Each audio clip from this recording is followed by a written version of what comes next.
Finally কৃষক বন্ধু প্রকল্পের টাকা গতকাল থেকে কৃষকদের অ্যাকাউন্টে ঢুকছে। তো আপনারা দেখতে পাচ্ছেন গতকাল দুটো এসএমএস এসেছে এসবিআই ব্যাংক থেকে। এক কৃষকের কিন্তু 2000 টাকা, আরেকটা কৃষকের 3850 টাকা কিন্তু ঢুকেছে।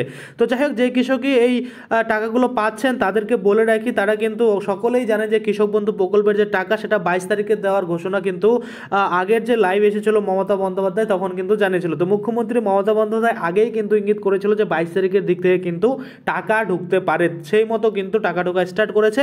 এবার এমন নয় যে 22 তারিখে সকল কৃষকের ঢুকেছে, 22 তারিখে কিছু ঢুকেছে, আজকে অর্থাৎ 23 তারিখে কিছু ঢুকবে এবং 24-25 তারিখেও কিন্তু কিছু কিছু কৃষকের টাকা ঢুকবে।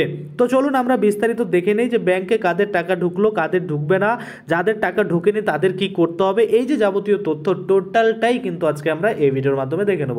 তো চলুন বেশি দেরি না করে ভিডিওটা শুরু করা। প্রথমেই আমি আপনাদের কয়েকটা কৃষকের স্ট্যাটাস দেখাতে চাই। আপনারা এখানে দেখতে পাচ্ছেন, এখানে 4টা কৃষকের স্ট্যাটাস আমি খুলে রেখেছি। প্রথমত এখানে একেডি আইডিগুলো শো করছে প্রত্যেকটা কৃষকের, এবং দ্বিতীয়ত এখানে কেবি আইডিগুলো শো করছে। তৃতীয়ত দেখুন ভোটার কার্ড, এখানে আধার নাম্বার, এখানে ফার্মার নেম, এখানে ডিস্ট্রিক্টের নাম, তারপর দেখুন এখানে ব্লকের নাম, এখানে গ্রাম পঞ্চায়েত, এগুলো সব হাইড রেখেছে, ভিলেজ দেখাচ্ছে। তারপরে যদি আমরা দেখি এখানে টোটাল ল্যান্ড কতটা রয়েছে, দেখুন এখানে প্রত্যেকটা কৃষকের আলাদা আলাদা ল্যান্ড রয়েছে। আর এখানে স্ট্যাটাসের ঘরে কিন্তু অ্যাপ্রুভ রয়েছে। এবং তারপরে যদি আমরা দেখি ট্রানজ্যাকশনের ঘরে দেখুন এখানে কোনো কিছু কিন্তু নেই, অর্থাৎ ট্রানজ্যাকশন করে ব্ল্যাঙ্ক। তো সেক্ষেত্রে আমি বলবো এই যে এই কৃষকরা রয়েছে, এই কৃষকরা এখনও কিন্তু অ্যাকাউন্টে টাকা পাবে না, কারণ যতদিন এই ট্রানজ্যাকশনের ঘরে অ্যাকাউন্ট ভ্যালিড লেখাটা না আসবে ততদিন কিন্তু এই কৃষকরা কোনো মতেই তাদের অ্যাকাউন্টে টাকা পাবে না।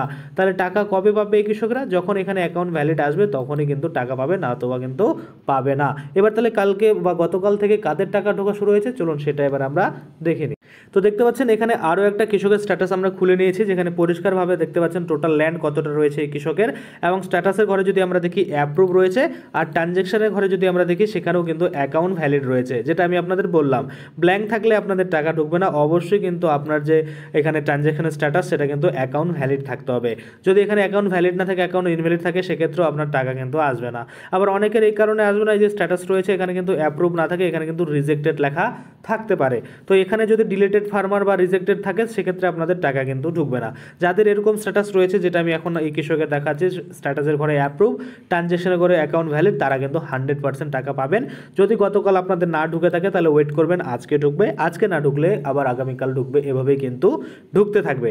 আশা করি আপনারা বুঝতে পারছেন। তো যাদের এখনও টাকা ঢোকেনি তারা টেনশন করবে না, তাদের কিন্তু 2-1 দিনের মধ্যে আপনাদের অ্যাকাউন্টেও টাকা ঢুকে যাবে। অনেক সময় এসএমএস আসে না, আপনারা একটু ব্যাঙ্ক অ্যাকাউন্টটা চেক করে নেবেন, তাহলে কিন্তু আপনারা বুঝতে পারবেন যে আপনাদের অ্যাকাউন্টে টাকা ঢুকলো কিনা। তো আজকের জন্য ভিডিওটা এখানে শেষ করবো। যদি ভিডিওটা ভালো লাগে অবশ্যই একটা লাইক করে দেবেন। যদি আমার চ্যানেলে প্রথমবার ভিজিট করে থাকেন, নিচে একটা রেড কালার সাবস্ক্রাইব বাটন দেখবেন, ওখানে ক্লিক করে সাবস্ক্রাইব করতে পারেন। আর সাথে যে বেল আইকনটা রয়েছে ওখানে ক্লিক করে বেল আইকনটা এনাবেল করে দেবেন, তাতে করে কি হবে, যখনই আমি এই ধরনের কোনো ভিডিও বানাবো সেটার যে নোটিফিকেশন সেটা কিন্তু আপনার কাছে পৌঁছে যাবে। ধন্যবাদ।